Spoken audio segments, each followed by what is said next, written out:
샬롬, 예배 자리로 오신 여러분을 환영합니다. 그리고 축복합니다. 우리 하나님 말씀 보겠습니다. 마태복음 5장 7절, 8절 말씀입니다. 마태복음 5장 7절, 8절 말씀입니다. 우리 한 목소리로 읽도록 하겠습니다. 마태복음 5장 7절, 8절 말씀입니다. 시작. 긍휼히 여기는 자는 복이 있나니 그들이 긍휼히 여김을 받을 것이며 마음이 청결한 자는 복이 있나니 그들이 하나님을 볼 것이며. 아멘. 기도하겠습니다. 하나님 감사합니다.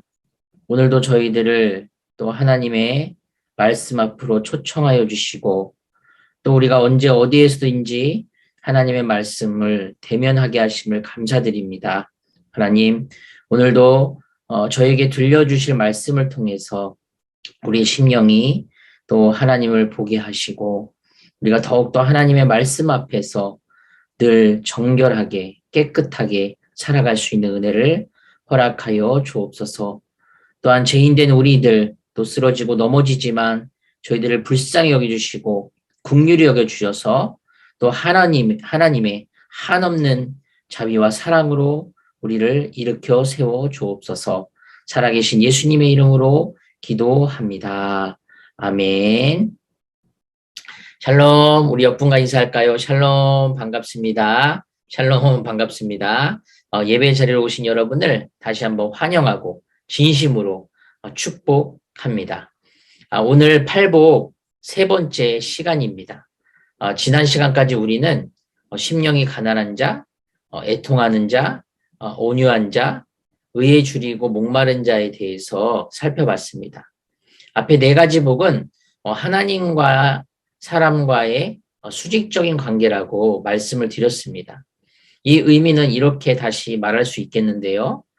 팔복은 우리가 심령이 가난해져야 복을 받고 또 온유해져야 복을 받고 애통해야 복을 받고 의에 줄이고 목말라야 복을 받는다라는 선언이 아닙니다. 팔복은 이미 하나님의 백성에게 주어진 바로 행복의 현존에 대한 선언인 것입니다.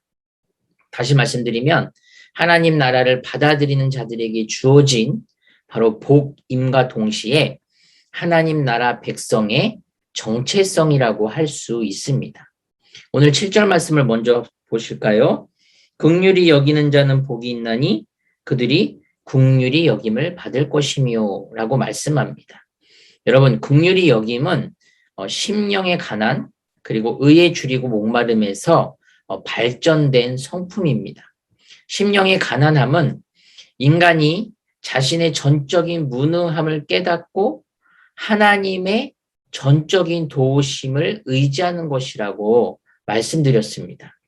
그리고 의에 줄이고 목마름은 심령의 가난함이 발전해서 자신에게는 전혀 의가 없음을 깨닫고 하나님의 구원에 대해서 하나님의 구원을 향해서 배고파하고 목말라 하는 상태라고 말씀드렸습니다. 지난 시간에 말씀드렸던 것처럼 첫 번째부터 네 번째 계명은 바로 하나님과의 관계라고 말씀을 드렸죠. 또 다섯 번째부터 여덟 번째 복은 사람 사이에서의 수평적 관계에 초점이 맞춰져 있다라고 말씀드렸습니다. 긍휼히 여김은 하나님의 은혜로 자신의 무능을 느끼고 나에게 어떤 의도 없음을 깨달은 자가 이로 인해서 타인의 삶, 즉 인생의 무능함을 불쌍히 여기는 마음이 긍휼히 여기는 마음이라 할 수 있겠습니다. 애통하는 자를 예를 들면 자신이 죄인이고 또 내가 죄에 대해서 연약한 마음을 간절히 갖고 있음을 느끼고 깨닫고 그것에 대해서 슬퍼하는 마음이라고 말씀을 드렸죠. 그래서 하늘나라 백성의 애통함은 즉 자신의 애통함에서 인간을 향한 타인을 향한 애통함까지 나아가는 것이 바로 하나님이 우리에게 허락하신 애통함이라고 말씀을 드렸습니다. 그래서 이 세상에서 죄악으로 인해서 고통과 슬픔에 대해서 아파하고 우리는 애통해야 하는 것이죠. 오늘 긍휼히 여기는 마음도 마찬가지입니다. 나에게 어떤 의도, 능력도 없지만 나를 긍휼히 여기시는 주님의 은혜를 알기 때문에 타인의 인생에 대해서도 그들의 무능함을 알고 불쌍히 여기는 마음입니다. 기독교가 말하는 긍휼은 세상적인 자비와 질적인 차이가 있습니다. 기독교의 자비는 그리스도의 은혜로 자기 무능함을 심각하게 느낀 자가 동료, 바로 타인의 인생의 무능을 불쌍히 여기는 것이지만 타종교의 자비는 자신의 노력으로 깨달은 자가 그 도를 깨닫지 못한 자를 불쌍히 여기는 것이죠. 전자가 심령의 가난함이라면 후자는 심령의 부유함이라 할 수 있을 것입니다. 사랑하는 여러분, 하나님께서는 우리에게 긍휼하신 성품을 말로만 가르쳐 주시지 않았습니다. 죄 때문에 우리의 힘으로는 도저히 구원받을 수 없는 존재인 인간을 불쌍히 여기셔서 예수 그리스도를 통해서 하나님의 긍휼하심이 어떠하다는 것을 깊이 있게 우리에게 나타내 보여주셨습니다. 긍휼은 하나님의 큰 긍휼하심으로 인해서 주위의 사람들에게도 자발적인 긍휼을 베풀 수 있게 되는 것이죠. 나의 무능함이 어떠한지, 내가 어떤 상태에서 의롭게 되었고 어떤 은혜를 받았는지를 내가 경험하고 알기에 다른 사람들에게도 그 하나님의 마음, 불쌍히 여기는 마음으로 다가갈 수 있는 것입니다. 여러분, 애정결핍 아시죠?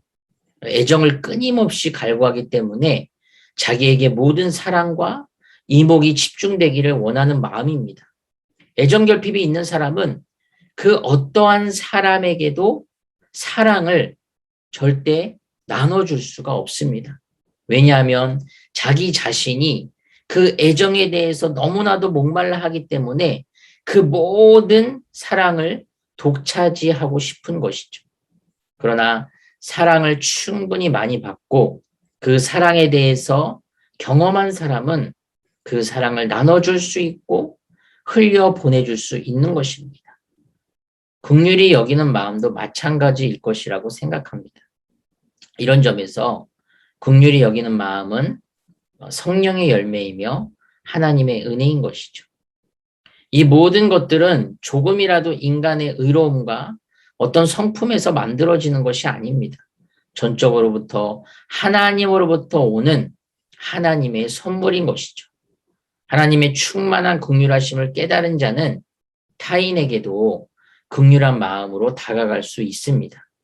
하나님으로부터 긍휼히 여김을 받기 때문입니다. 8절 말씀 한번 볼까요? 마음이 청결한 자는 복이 있나니 그들이 하나님을 볼 것이며 라고 말씀합니다. 청결은 헬라어로 카사로스라고 하는데요. 더러움이 없는 상태를 의미합니다. 마음이 청결하다는 뜻은 마음이 정결한 자들, 정직한 자들이라 할 수 있습니다. 즉 거짓이 없이 순종하는 마음의 상태를 말씀합니다. 이 정결은 유대인의 정결례와 연관지어서 생각할 수 있습니다. 예수님 시대 유대 종교는 제사장 그리고 성전과 제사에 있어서 과민했습니다. 정결의 노력은 각종 세부 규례를 확장시켰고 이는 바리새인들을 중심으로 과도한 종교적 관행의 인간 정통으로 굳어졌습니다.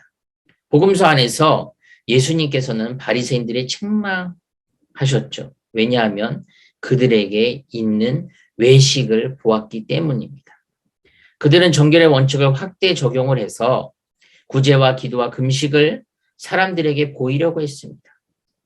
또 하나님을 향한 경건을 위장하고 사람들만을 의식하면서 사람들 앞에서만 사는 자들이었습니다. 이렇게 된 이유는 근본 취지를 그들이 상실했기 때문입니다. 율법의 근본 정신은 하나님을 사랑하고 이웃을 사랑하는 데 있습니다. 율법 준수만 남고 사랑은 없어진 종교적 열심은 하나님 보시기에 가증한 것이죠. 청결의 모양은 남았는데 그 목적인 하나님을 향한 진실함이 없는 것입니다.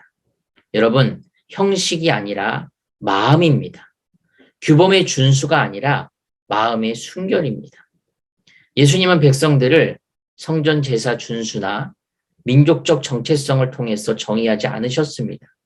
하나님의 백성들은 마음으로부터 정결함을 추구하는 자들이고 하나님과 친밀한 교제를 누리게 되는 것입니다. 즉 하나님의 거룩하심에 부합하는 상태라고 할 수 있는 것이죠. 바로 이것을 우리는 정결한 마음이라 할 수 있을 것입니다. 마음이 깨끗하다는 것은 순수하다는 것이고 위선이 없는 것입니다. 여러분, 우리의 본성이 순수합니까?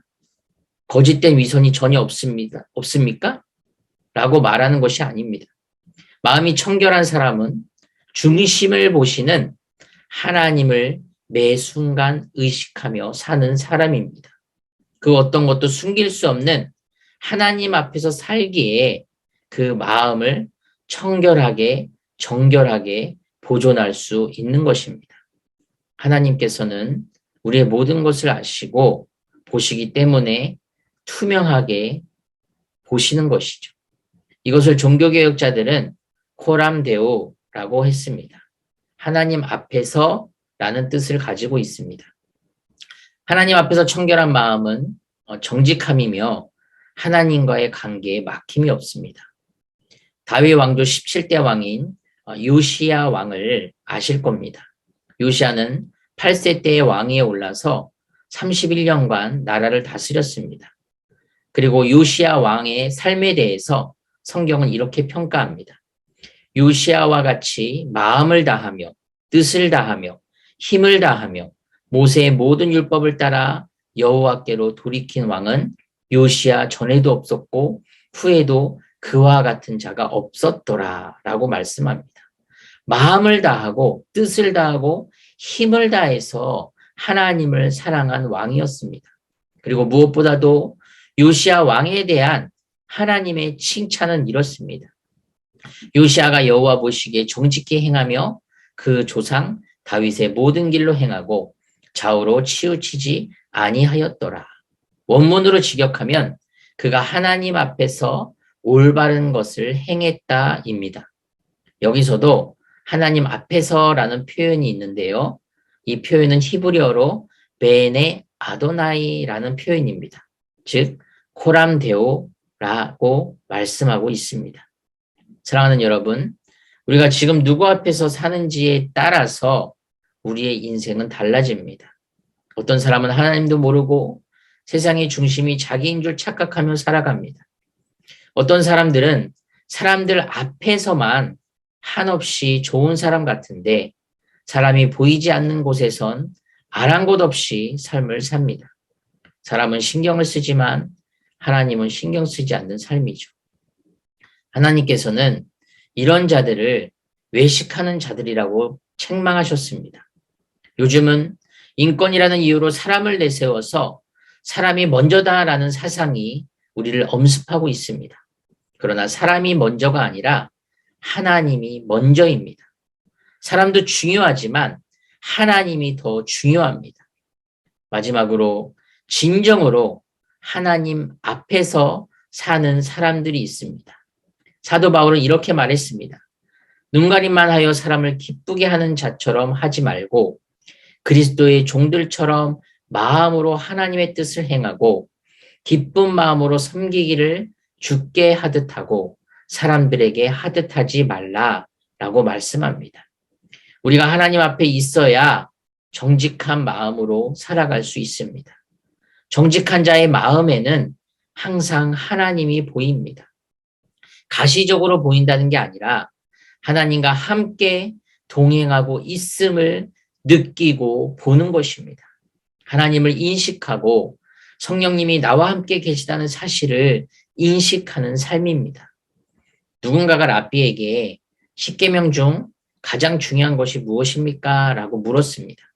랍비가 대답하기를 사실은 11번째 계명이 있는데 그 11번째 계명은 절대로 들키지 말지니라 라고 말했다고 합니다.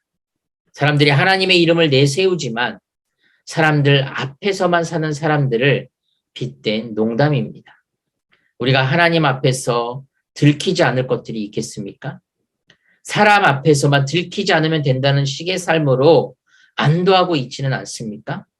아니면 어느새 내 마음이 무뎌져서 그것조차 느끼지 못하고 살아가고 계십니까? 예수님께서는 서기관과 바리새인들을 향해서 회칠한 무덤이라고 책망하셨습니다. 겉은 깨끗하고 번지르르해 보이지만 속은 썩었다는 것입니다. 사랑하는 여러분, 마음이 청결한 자는 하나님을 봅니다. 하나님 앞에서 하나님을 늘 인식하며 살기에 마음이 정직하며 청결하게 되는 것입니다. 저와 여러분들이 이 모든 복들을 풍성하게 받아 누리시기를 주님의 이름으로 소망합니다. 기도하겠습니다. 존귀하신 하나님 감사합니다. 긍휼히 여기는 자는 복이 있나니 그들이 긍휼히 여김을 받을 것이며 마음이 청결한 자는 복이 있나니 그들이 하나님을 볼 것이며 라고 말씀하셨습니다. 하나님, 우리가 먼저는 하나님께서 우리를 죽기까지 사랑하신 그 긍휼의 마음을 알게 하시고 깨닫게 하셔서 그 마음으로 인하여서 우리가 타인에게도 긍휼의 마음으로 다가가며 나아갈 수 있도록 은혜를 허락하여 주옵소서. 그리고 무엇보다도 하나님 앞에서의 우리의 신앙이 형식이 아니라 진심이 되게 하시고 정말 주님 앞에서 우리의 마음이 정직하여서 우리가 더욱더 하나님 앞에서 살아가고 있다는 사실을 늘 느끼며 인식하며 살아갈 수 있도록 은혜를 허락하여 주옵소서. 그것으로 인하여서 우리가 더욱더 하나님의 말씀 앞에 순수하게 순종하는 삶이 되게 하여 주옵소서. 우리 모두를 이 팔복의 산에서 이 모든 복들로 축복하여 주시고 은혜를 허락하여 주옵소서. 살아계신 예수님의 이름으로 기도합니다. 아멘.